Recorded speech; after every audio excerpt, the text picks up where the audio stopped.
At huwag po natin sabihin na kaya hindi mabitawan ni Kabisnes si Bong ay dahil sa views.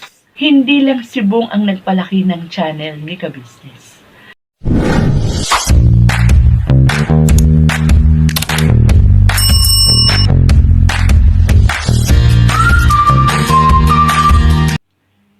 Mapagpalang araw po sa ating lahat. Welcome po kayo sa aking channel, ang Mom Flourish Channel.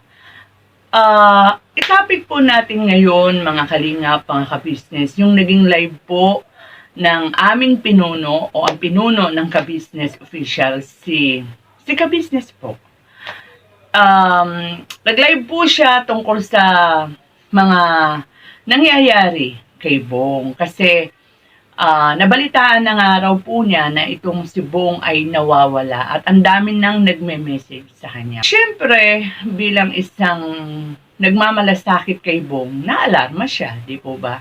Sinabi niya na hahanapin nila si Bong, di po ba? At maaaring kung si Bong ay kumbaga na amuki nila, maaaring soon makikita natin muli si Bong sa Kabisnes, no?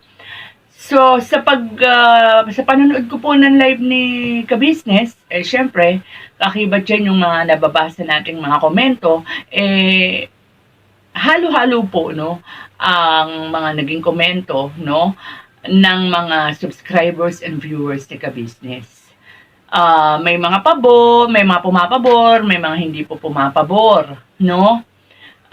Pero ang sumatotal naman po, kay pabor o hindi pabor ang kanilang mga komento, nakikita naman po natin na ang lahat, no, ng yan ay puro pagmamalasakit kay Kabisnes o sa Kabisnes family. Pero kung ako po yung tatanungin nyo sa aking opinion po, bilang isa sa mga reactor ni Kabisnes, sa akin depende po kasi yan eh. Depende po yan sa tao. Kung ang isang tao po ay medyo may katigasan ng loob, di po ba? At hindi madaling makalimot. Kasi may mga tao pong ganun eh, mga matitigas, di po ba? Syempre, hindi nila ganun basta-basta tatanggapin muli si Bong. Lalo pat alam natin na napakasakit ng ginawa ni Bong kasi umalis siya ng walang paalam. At saka masakit man pakinggan, ipinagpalit si Kabisnes sa isang ito, di po ba? At doon naman po sa mga pumapabor na magbalik uli, syempre, ito yung mga taong sabihin na natin na mababa ang loob, di ba? May pagkamawain. Dyan po nabibilang sila Kabisnes lalo pa sila Sir Kabisnes alam naman natin nababad sa salita ng Panginoon yan, palaging nasa church yan.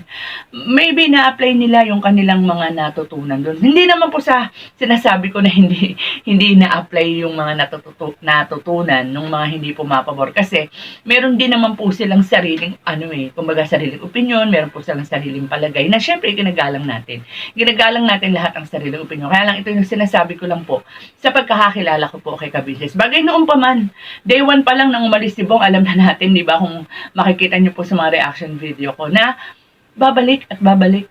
Mangyayari ito. Tama naman si Mrs. Kabisnes, di ba? Kaya hindi niya nilabas yung video kung saan sinasabi ng girl na hindi niya talaga pakakasalan si Bong dahil isa yung dahilan. Hindi niya nilabas kasi nga, mangyayari ito eh. At pag nangyari ito, doon niya ipakikita. Di ba? So, tama po si Mrs. Kabisnes dyan. So, balik po tayo doon sa gagawin ni Kabisnes na muling paghanap kay Bong. Kasi nga po unawang-unawa ni Kabisnes o ng Kabisnes family ang sitwasyon ni Bong eh. Kasi parang siya parang kumbaga sa una kala mo talagang masakit dahil 'di ba? Lalo pat eto tinulungan mo, ikaw yung nagpala pagkatapos sa isang iglap iwanan ka, hindi naman lamang nakapagpaalam sa iyo, 'di ba? Parang kumbaga parang trenador, 'di ba? But hindi nga po ganun si Kabisnes iniisip niya na itong taong ito, kaya nagawa lang yun dahil sa kagustuhan niya na malagay siya sa tahimik or magkaroon siya ng isang pamilya. Parang yung nilipatan niya, buong akala ni Bong, yun na yung sasagot sa matagal niyang pangarap. Ano yung pangarap niya? Magkaroon ng sariling pamilya. Oo, kapamilya niya si Kabisnes, pero hindi maibibigay ni ka-business yung maibibigay nung babae na akala niya ay tutugon sa pagmamahal. 'Di ba yung pamilyang matatawag, may asawa ka, may sarili kang mga anak, ganun po. Kasi iba rin po kasi na ibibigay nun. At lalo pa nga, 'di ba, alam naman natin ang sitwasyon, alam natin ang mentalidad o ang capacity, kakayahan ni Bong pagdating sa kanyang pag-iisip.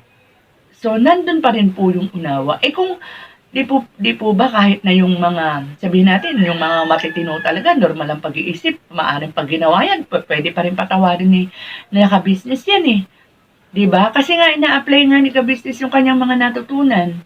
And alam natin mula pa umpisa, pusong mamuna sila ka-business. Maaaring ang in-apply dyan nila ka-business yung, di po ba, yung alibughang anak na kung saan, 'di ba, ano na yung ginawa ng bata doon, ng anak doon, kinuha yung mana niya, 'di ba? Kung aware po kayo doon sa alibughang anak, kinuha yung lahat ng yaman niya, kahit buhay na buhay pa yung tatay niya, nilustay niya, nagpakasaya siya, nung naubos, pinabayaan na siya ng mga kaibigan niya, and then, bumalik siya sa kanyang ama at, 'di ba, bukas palad, 'di ba, bukas kamay, siya itinanggap ng buong buo at pinaghanda pa siya. Maring yun ang ina-apply dyan naka-business. 'Di ba? Kahit tayo yung lumagay sa katayuan ni ka-business, 'di ba? Isang kapamilya natin, ang naligaw ng landas, pinagpalit tayo. Sakit yun pinagpalit tayo. Pero, ganun ba? Maaring sa una galit tayo, pero mananaig pa rin yung pusong kapamilya dyan. Alam naman natin, 'di ba, na kahit paano, kahit maraming ginawang hindi talaga kagandahan itong si Bong kina ka-business, hindi po natin po pwedeng sabihin kalimutan na may mga magaganda rin silang pinagsamahan. At may mga magaganda rin po talagang memories. At wag po natin sabihin na kaya hindi mabitawan ni ka-business si Bong ay dahil sa views. Hindi po. At ako po ay malaking pagsang-ayon din doon sa sinabi ni Mrs. Cabezas na hindi si Bong ang nagpalaki ng channel nila, kung hindi ang Panginoon. Nakatalaga na sila'y lumaki at maaaring nagkagamitan sila, di ba? Ginamit ni Lord si Cabezas para matulungan si Bong at ginamit si Bong upang mas lalong makilala ang ka-business official. Pero huwag natin kakalimutin na bago pa dumating si Bong, ay papasikat na si ka-business dahil nga sa pagpupunyagi niya, di ba? Nakipag-collab siya sa mga malalaking charity vlogger, kay Tekram, sa Kalingap, di ba? At kung yan sila ka-business, kung hindi maganda ang maipinapakita, di ba? Ginawa pa siyang ninong ni Kalingap Rab. Ibig sabihin, napakaganda na ugali niya. Pinagkatiwala ni Kalingap Rab si Christian sa kanya. Di ba? O, kahit si Papa Dins, di ba? Ginawang kumpare ni Kalingap Rab doon kay Baby Rabay. So, makikita natin talaga na hindi lang si Bong ang nagpalaki ng channel ni ka-business. Although, alam natin na may matatag na following si Bong. Doon siya nakilala. Ganun naman talaga, may trademark po talaga ang bawat charity vlogger 'Di ba? Si Kuya Bal, Lola Damiana. Di po ba?